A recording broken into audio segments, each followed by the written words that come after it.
a mensagem, na verdade, está aqui, olha. Além do abandono, ecossidadania. Eu me encontrei. É essa a mensagem que a gente diz. Além do abandono. Vamos um pouco além disso. Vamos pensar em medidas estruturantes para que a gente não enxugue gelo. Oi, pessoal, boa tarde, tudo bem? Hoje a gente vai gravar o podcast Além do Abandono, um podcast criado pelo projeto de extensão aqui da Faculdade de Direito, um projeto de extensão de direito animal chamado Ecossidadania. O objetivo do projeto é falar sobre as ODS, os Objetivos de Desenvolvimento Sustentáveis, né, que o Brasil adere pelo Pacto Global da ONU e que a gente tem várias metas muito importantes até 2030. Uma delas é a proteção da nossa fauna. E para tratar desse tema hoje tão relevante, a gente convidou a Rosa, a protetora Rosa Elisa Villanueva. Rosa, obrigada pela sua vinda aqui, estamos muito felizes. Antes de passar a palavra, eu quero apresentar um pouquinho da Rosa. Com um currículo muito grande, eu vou tomar a liberdade de ler. A Rosa é bióloga com mestrado em ecologia, desenvolve atividade de educação ambiental, foi coordenadora de campo do contrato de artérias no projeto do manejo populacional e controle de zoonose de animais de companhia das aldeias indígenas da Grande Florianópolis por 3 anos. Desenvolve atividades de promoção de guarda responsável de animais em comunidades vulneráveis aqui em Florianópolis. Ativista pela defesa dos animais silvestres e de companhia, especialmente pelo direito à vida dos animais infectados por leishmaniose visceral e esporotricose. Atuou por muitos anos na Amazônia e no Nordeste como consultora ambiental do PNUD, na Unesco e na cooperação alemã na DEFID. Então, Rosa, muito obrigada por ter topado esse convite. A gente está muito honrado. Até falei que Santa Catarina não, né? Você é exemplo para o Brasil inteiro como uma protetora.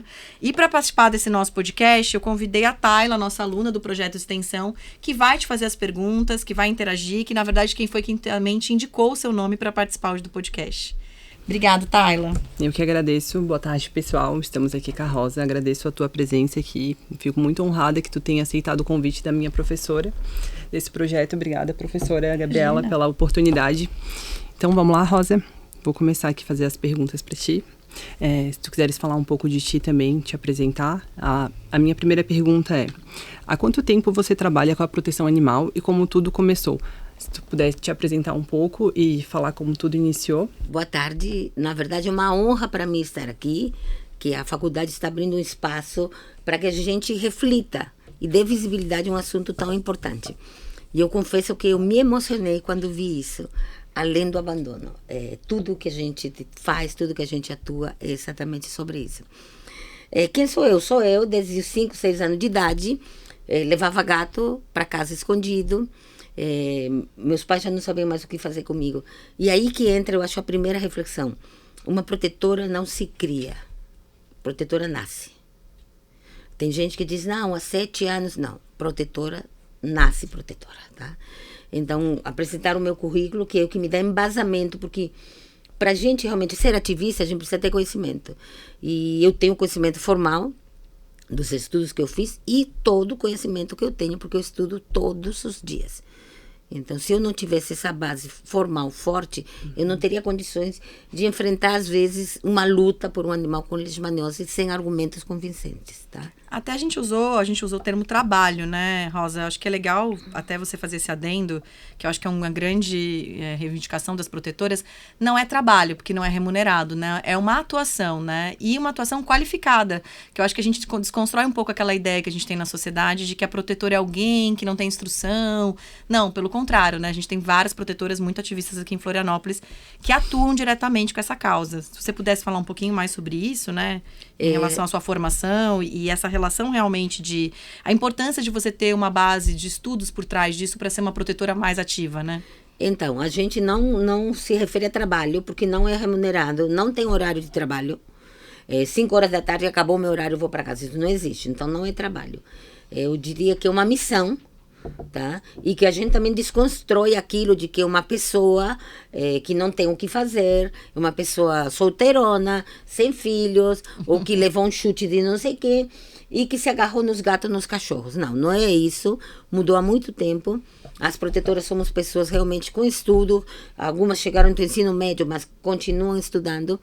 E esse estereótipo das protetoras como aquelas pessoas com ligeiras perturbações não existe mais. Nós lutamos sim, e às vezes visceralmente, porque a gente está trabalhando, lutando por vidas. Queria que tu falasse um pouco como que é o teu dia a dia no teu trabalho, na tua atuação, né, que não é um trabalho, a tua atuação como protetora. Meu dia a dia tem que ter muito planejamento, tá? Porque eu atuo em toda Florianópolis e na Grande Florianópolis, mas dentro desse planejamento tem todas as emergências, os encaixes que tem que ter. Eu estou aqui e tenho minhas parceiras atuando na cidade inteira. Eu pedi 1h30, eu não vou poder responder mensagens. Essa é a minha realidade do dia a dia. E eu tenho que ter essa flexibilidade para encaixar, porque nós temos uma hierarquia de importância. Por exemplo, agora a minha hierarquia agora é estar com vocês. E a segunda hierarquia é a captura da gata com esporotricose, que a gente está 6 meses atrás dela. Poderias falar um pouco disso, como que é os casos que tu enfrenta durante os dias do teu trabalho, assim? Sim. Mas antes eu queria puxar. Então, meu dia a dia já expliquei como é que é, né? A pessoa, deixa eu só entender. A pessoa te liga, pede para ajuda sua para resgatar esses animais.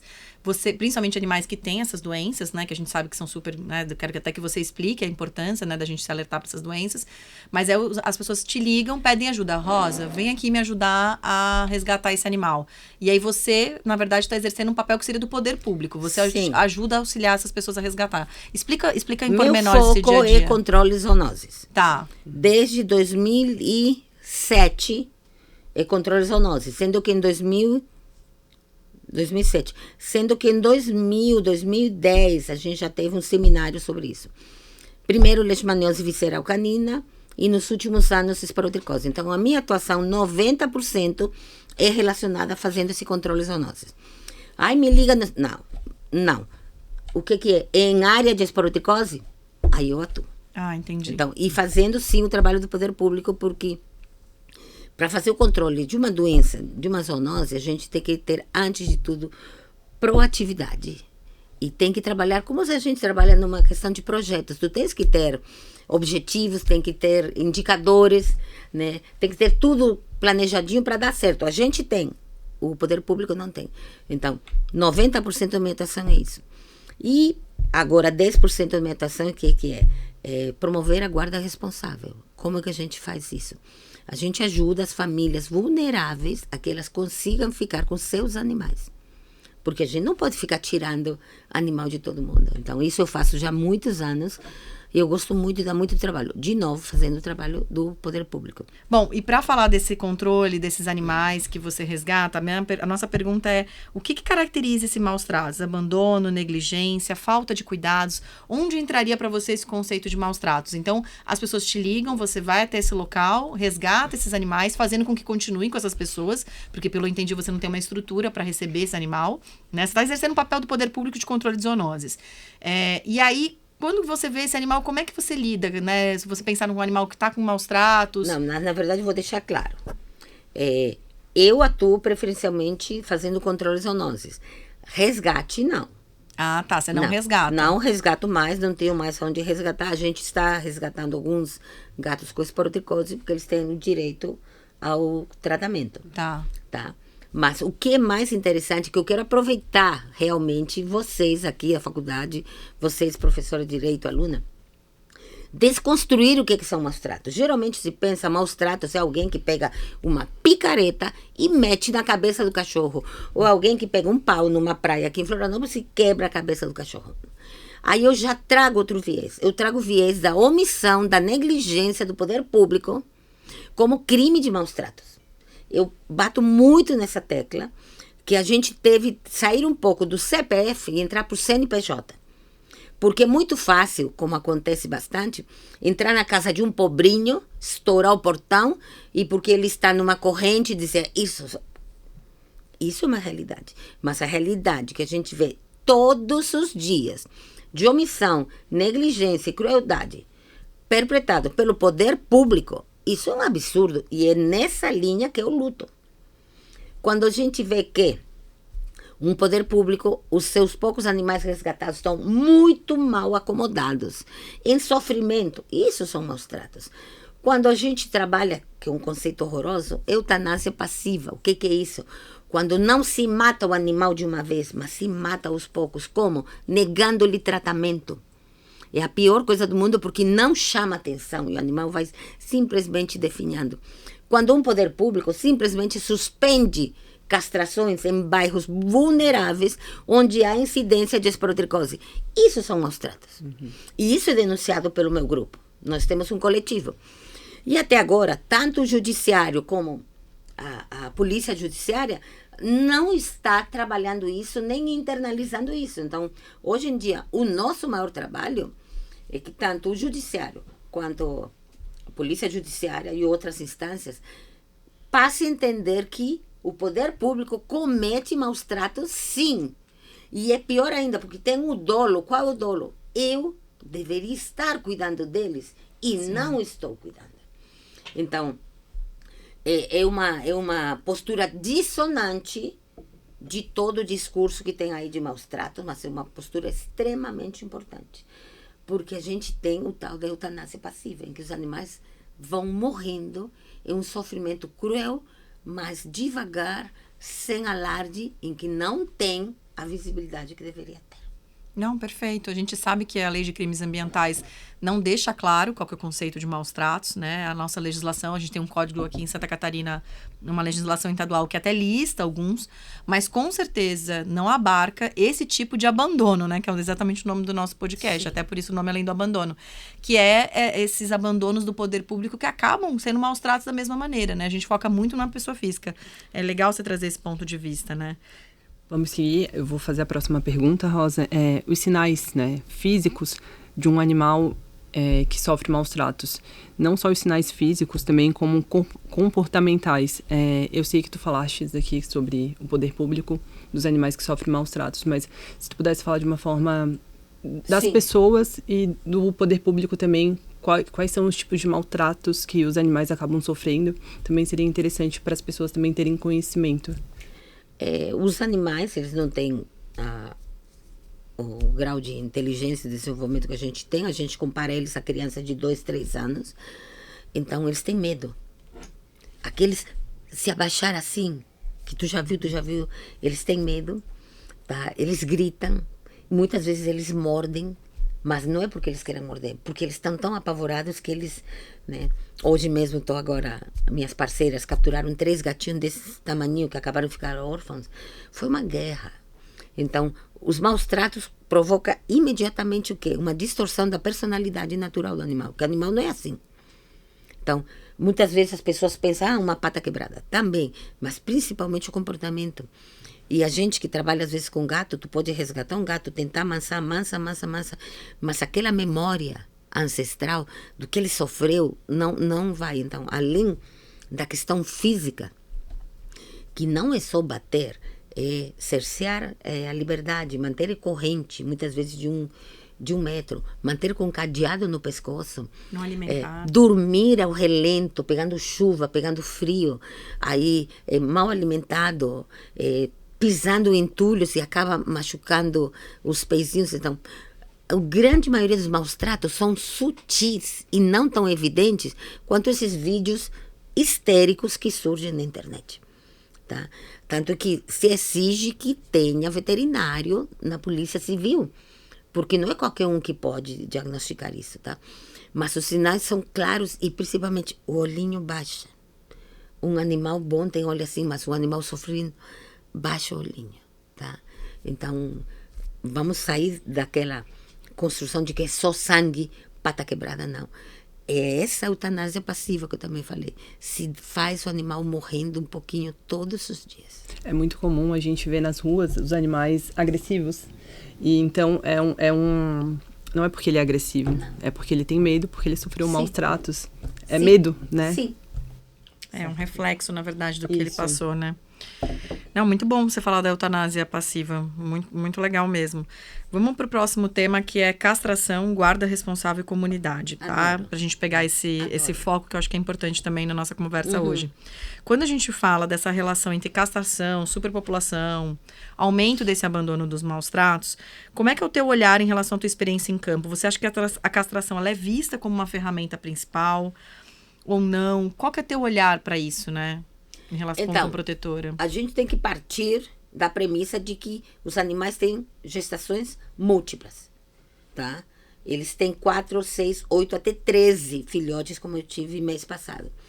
Então, a gente está trabalhando com um universo que não é gestação, um feto ou um embrião, não. É uma gestação e até uma dezena ou mais de animais. O único capaz de controlar essa superpopulação são programas efetivos de castração. E a gente deixa bem claro, gata com 6 meses de idade já está entrando no cio. Então já Cadela castrar, com né? 6, 7 meses também já está entrando no cio. Então, é uma pirâmide assustadora, pirâmide invertida, assustadora. A ferramenta mais eficiente é a castração, mas aí é que vem. Uma castração por números apenas, ela não tem impacto nenhum. A castração, para ter impacto, ela deve partir por algumas premissas. O número é secundário. Primeiro, qual vai ser a minha população? Como que eu vou chegar até essa população? Como que eu vou estabelecer parcerias com as pessoas que mal ou menos cuidam desses animais? Como que eu vou providenciar o leve e trás para a castração? E como que eu vou acompanhar o pós-operatório? Se eu não fizer isso, e fizer, por exemplo, mutirão agora, quem vai? Quem conseguiu ver na internet vai. Se a gente não seguir essas premissas, não há efetividade de uma ação que poderia ser excelente.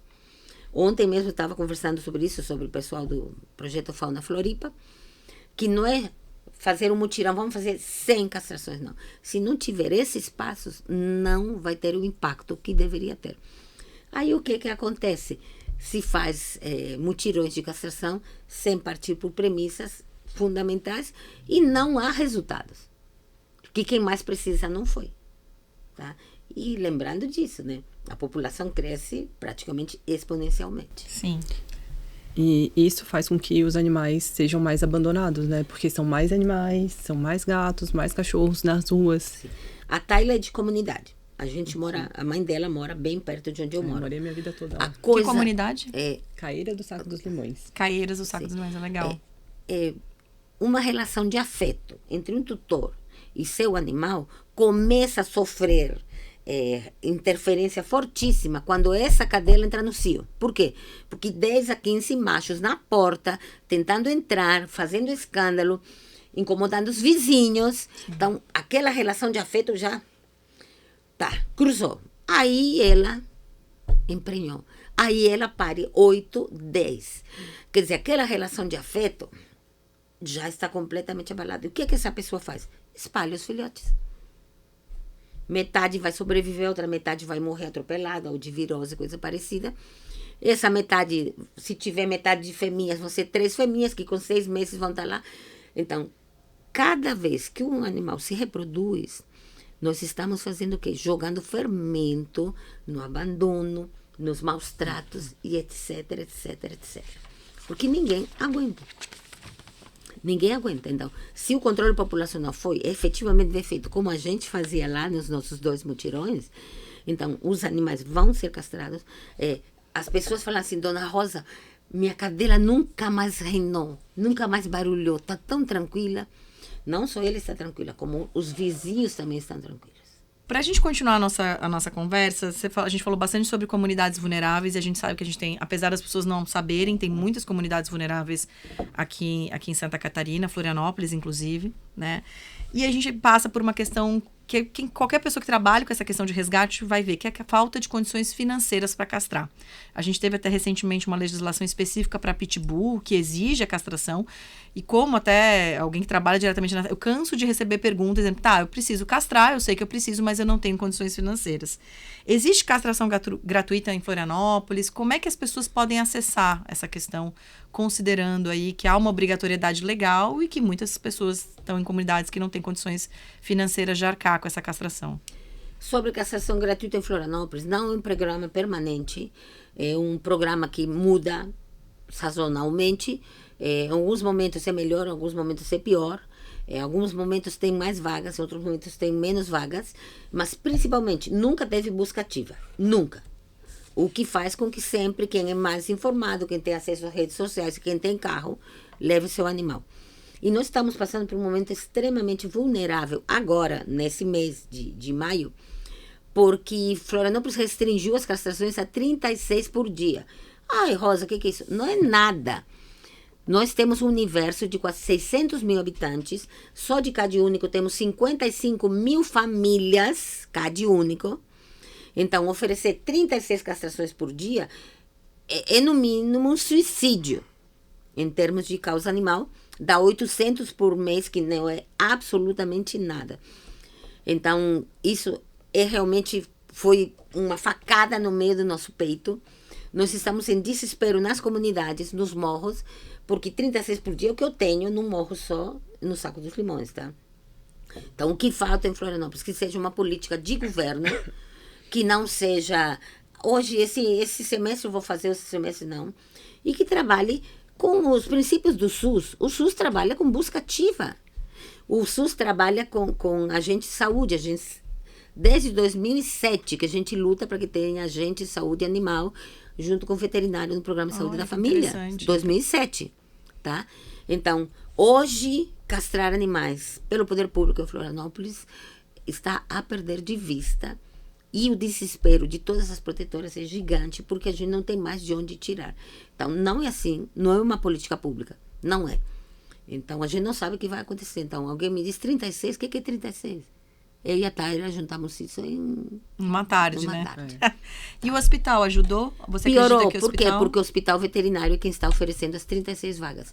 A DBEA, antes, que hoje em dia a DBEA virou uma mesa, a DBEA tinha convênio com 2 clínicas veterinárias e mais as castrações na DBEA. E de vez em quando mutirão aqui outro lado. Agora só tem hospital veterinário. 36 vagas por dia. E uma coisa que me preocupa é que não há muita transparência. A gente só castra pela técnica minimamente invasiva. O que é isso? Depois de 500 anos, é uma técnica que é um corte desse tamanho, pós-operatório extremamente fácil. A Taylor conhece, a gente trabalha muito com animal de rua. E a gente não sabe quais são as técnicas que o hospital está desenvolvendo, não está. Mas oferecer 36 castrações por dia, num universo de 600 mil habitantes, com 55 mil famílias do Cade-Único, é realmente um suicídio. Tem algum local que as pessoas poderiam buscar para castrar seus animais de forma, um valor acessível, voluntário? Tem algumas clínicas que fazem isso, mas as clínicas também, a castração é acessível, mas aí as clínicas também, elas têm que se proteger. Então, elas têm que vender os remédios, têm que vender as roupas, tudo, até para que não tenha nenhuma intercorrência futura. Aí acaba ficando caro. Entendi. Tá? Acaba. Na verdade, a gente não tem uma política pública sólida em relação a isso, né? Deveria ter pela quantidade de animais. Não tem, é como se a gente estivesse sempre enxugando gelo, que eu brinco, né? A gente está sempre, cada vez mais animais, mais abandonos, mais protetoras, as pessoas tendo uma ideia equivocada do trabalho da protetora, que na verdade está fazendo muitas vezes do poder público. Então, é muito legal essa conversa para a gente ter um pouco mais de realidade, né? Rosa, a gente vai seguir para o próximo bloco e a gente vai falar de um assunto que tu tem muito, muito conhecimento, está atuando diariamente com isso, que é a esporotricose. Queria te perguntar como que ela se espalhou tão rápido nos gatos em Florianópolis e também como tem sido o teu trabalho, a tua atuação diante dessa doença. Falar o que é... Tá. Então, deixar bem claro que a esporotricose é uma doença fúngica, é um fungo da terra e não é o fungo dos gatos. Então, tem alguns órgãos que estão distribuindo folhetos. Tá lá a cara do gato, então já vê. Esporotricose é a doença do gato. Não é. O gato é a vítima. E é a vítima, por quê? Porque aí a gente vem sem políticas públicas de castração, sem políticas públicas de promoção da guarda responsável, os gatos estão para cá e para lá e são eles os vulneráveis. É um fungo que está na terra. De onde que ele surgiu? Já estava lá por algum desequilíbrio. Ele começou... Tem informações que, se eu não me engano, desde 2017 parece que já tem casos na nossa cidade. Mas é que o poder público sempre é muito devagar, muito morno e não acompanha isso. O meu primeiro caso foi no começo de 2022, em que a gente teve que entrar com um processo na Defensoria Pública para que a gata Lua tivesse acesso ao tratamento, porque nós temos lei em Florianópolis que determina que o poder público é responsável pelo tratamento, pela distribuição de medicamentos para todos os animais acometidos por zoonoses. Todas as zoonoses, tá? E eu tenho uma especial interesse por isso, porque que antes na leishmaniose eram os cachorros as vítimas, agora são os gatos. E meu objetivo é defender. Eles têm direito à vida, eles são vítimas. E pior de tudo, eles não falam. Eles não podem estar aqui lutando com suas garrinhas pelas suas vidas. Então, se não fosse nós, eles vão morrer.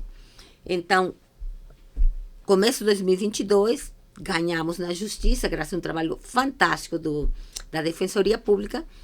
E a partir daí a gente lembrava o poder público de seguir a legislação, fornecer o medicamento e tudo. Até que em 2024, eu não sei porquê, pararam de distribuir o medicamento. E as pessoas me pediam ajuda, eu dizia, pera lá, eu preciso confirmar isso. E eu só confirmei isso 7 meses depois, que foi março de 2025. Aí a gente demandou o Ministério Público e tal, e conseguimos uma parceria muito boa com o Centro de Controle de Zoonoses. Por quê?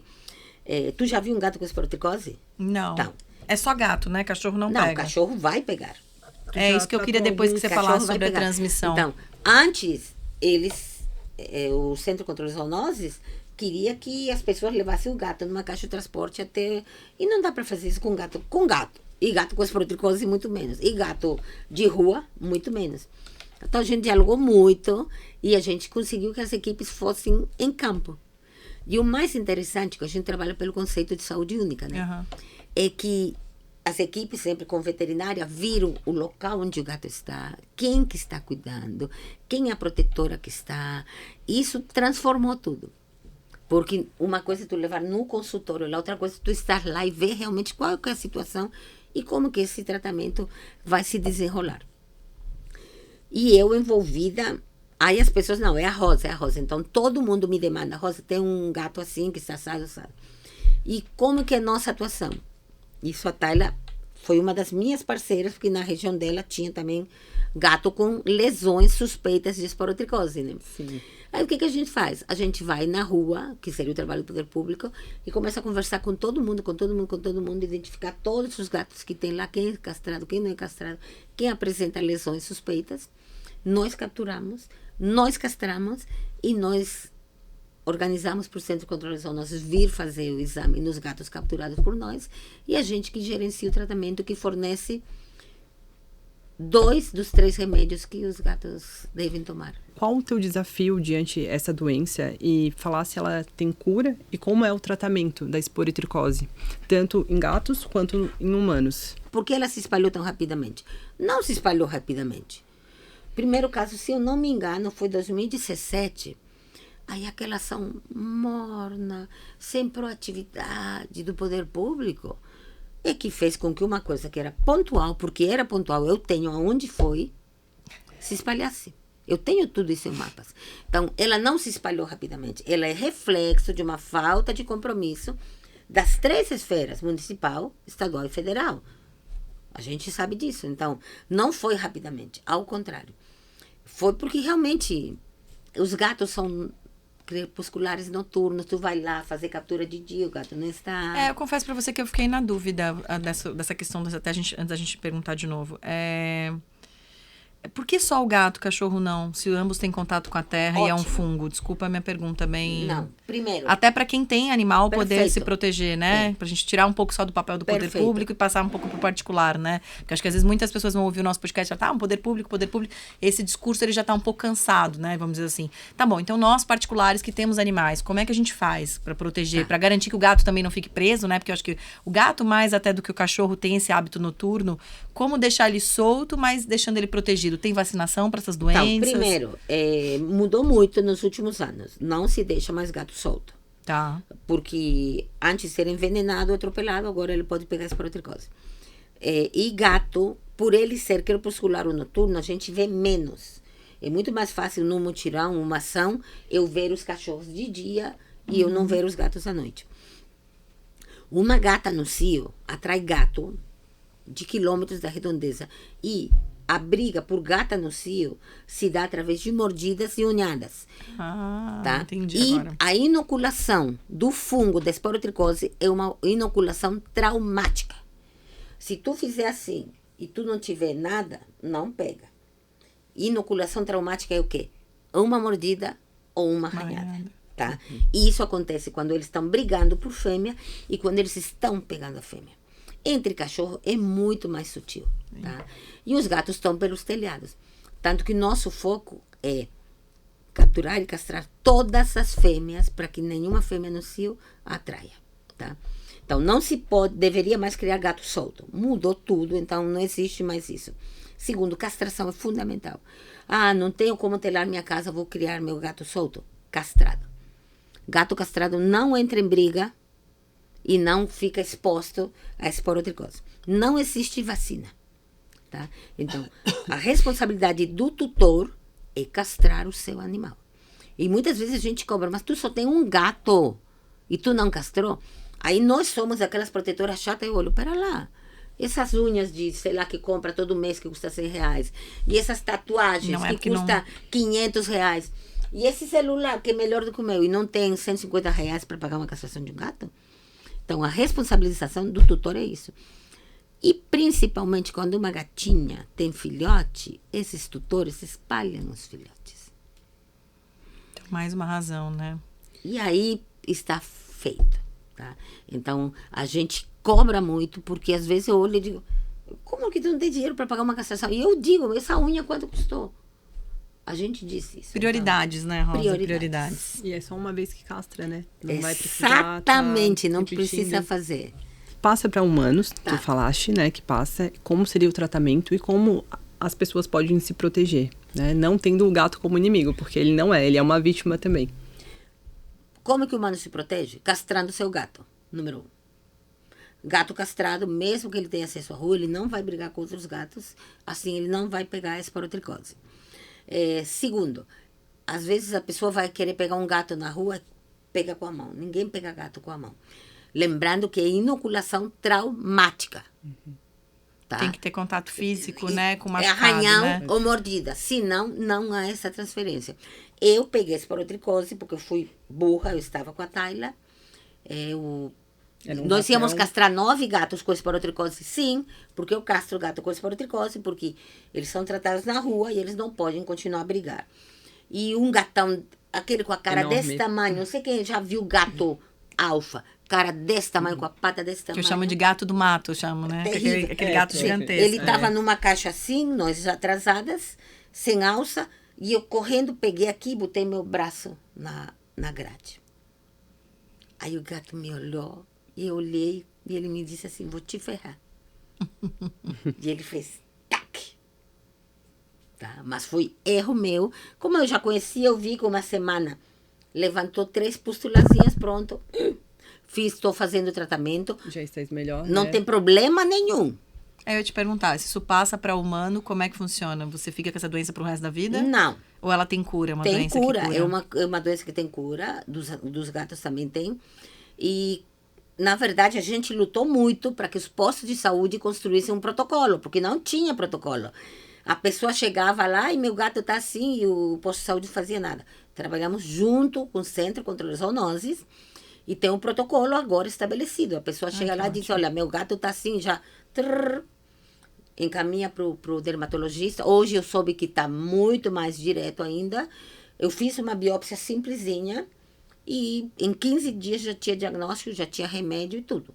Entende? Então, tudo pelo Estado. Sim, Tá. pelo poder público. Pelo Então, poder a gente público. tem que, como nós, que está na linha de frente, tem que saber que isso pode acontecer, mas sempre, jamais demonizando o gato, jamais. Tem Foi cura, burrice minha.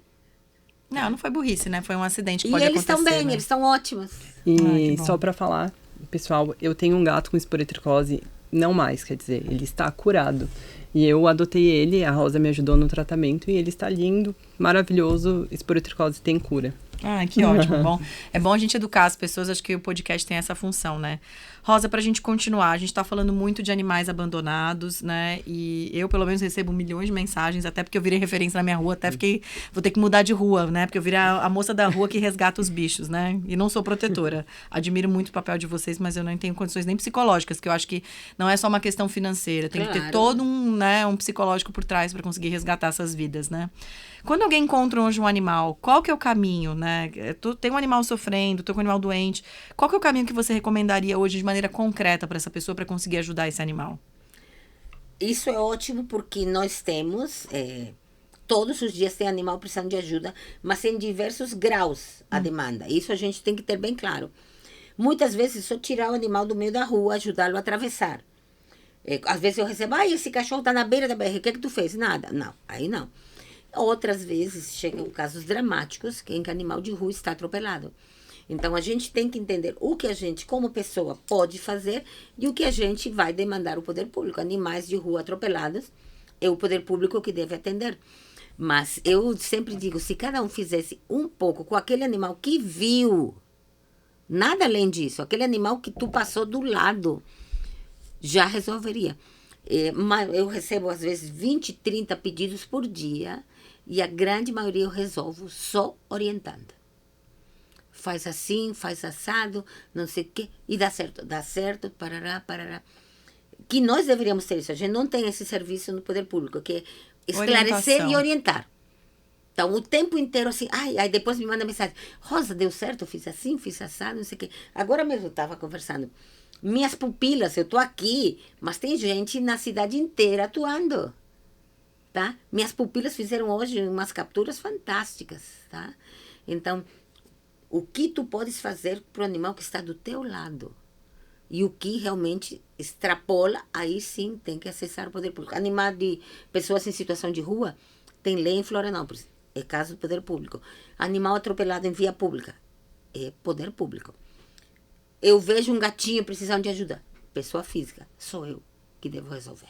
Sim, até legal a gente fazer esse adendo, né? Quando eu falo de fauna silvestre, hoje o correto é você ligar para os CETAS, né? A gente tem um setor do IMA que pega esses animais silvestres, fora o corpo de bombeiros, se é via pública, enfim, a gente tem diversas autoridades.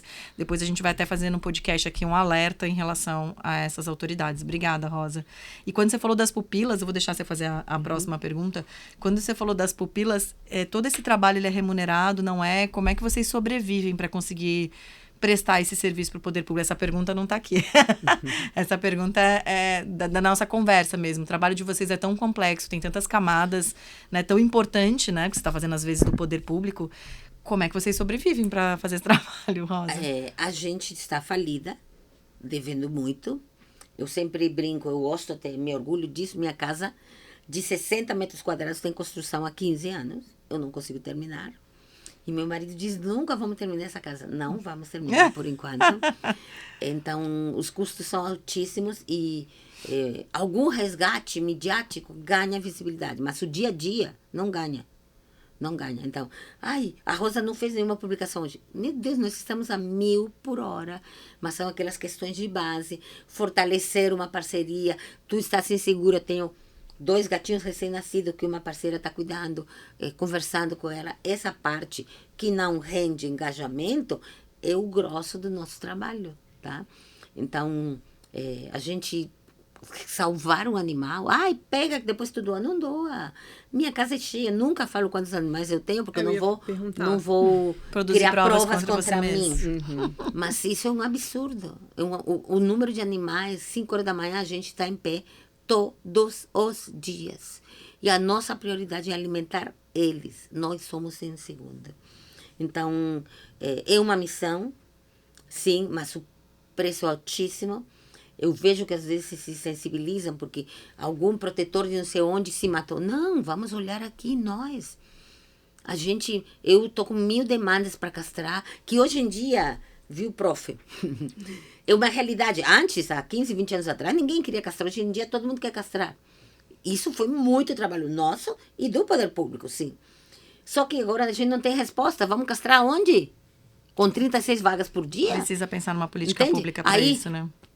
Fora as dívidas em clínica que a gente tem. Então, essa angústia emocional e ver que ontem atropelaram uma cachorrinha de 2 meses que eu tinha ido lá, dar remédio de vermes e tal.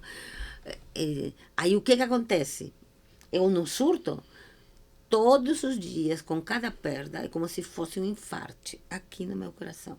E vai morrendo um pedaço. Porque eu não posso me deitar e chorar. Não tenho essa prerrogativa. Não sei até quando. Tá? Ontem também morreu um dos recém-nascidos. Anteontem morreu uma gatinha que eu estava tentando salvar. Ontem morreu atropelada uma pequenininha que não era nem para ter nascido. eu tô com esse monte que tem que castrar e não castro de pessoas miseráveis. Nós temos em Florianópolis pessoas miseráveis. Dona Rosa, me ajude. E eu, aí, todos os dias. Até quando? Eu não sei. Mas é um preço altíssimo. Vamos para a pergunta final, vamos para a reta final. Falar de coisa boa, como as pessoas podem te ajudar. Mas também é um grande trabalho, uma grande diferença que tu faz na vida dessas pessoas. É como tu fala pra mim, lembra quando a gente levou castrar, que eu, né, só fui ali de Uber. Tu mudou a vida desse animal, né? Então tá.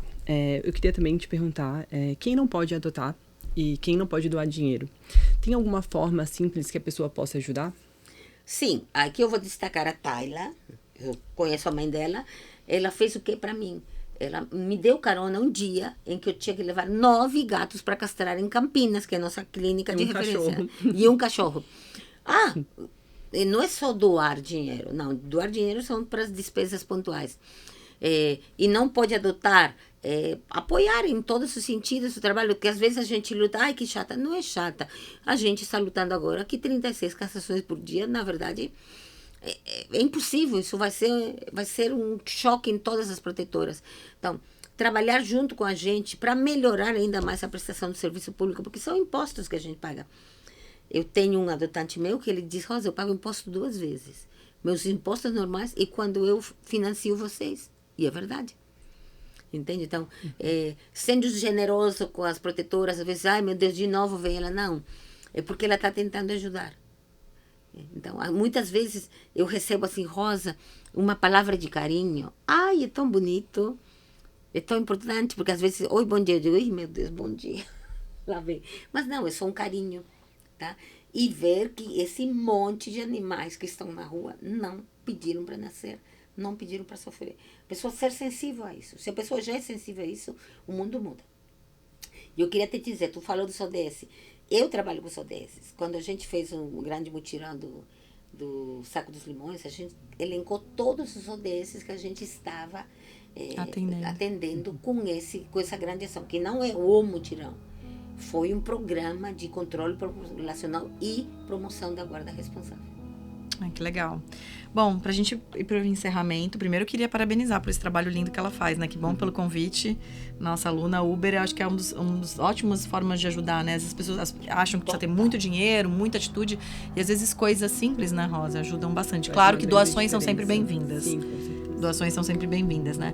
Bom, se a pessoa quiser te encontrar, acompanhar seu trabalho, apoiar você, quais são as suas redes sociais, e queria que você fizesse uma mensagem final para ficar para as próximas gerações, né? Como eu falei, esse projeto ele é super importante porque ele visa educação ambiental no linguajar que possa acessar todo mundo, né? Não só os futuros profissionais do direito, advogados, juízes, promotores, embargadores, como a nossa aluna Tayla, mas toda a sociedade, né? Nosso objetivo aqui é educar no linguajar simples. Então, como as pessoas te encontram e qual seria a sua mensagem final para o nosso podcast? Rosa Elisa Villanueva, meu tudo Instagram. Junto, né? Villanueva com 2 L's, né? Sim, no Facebook também.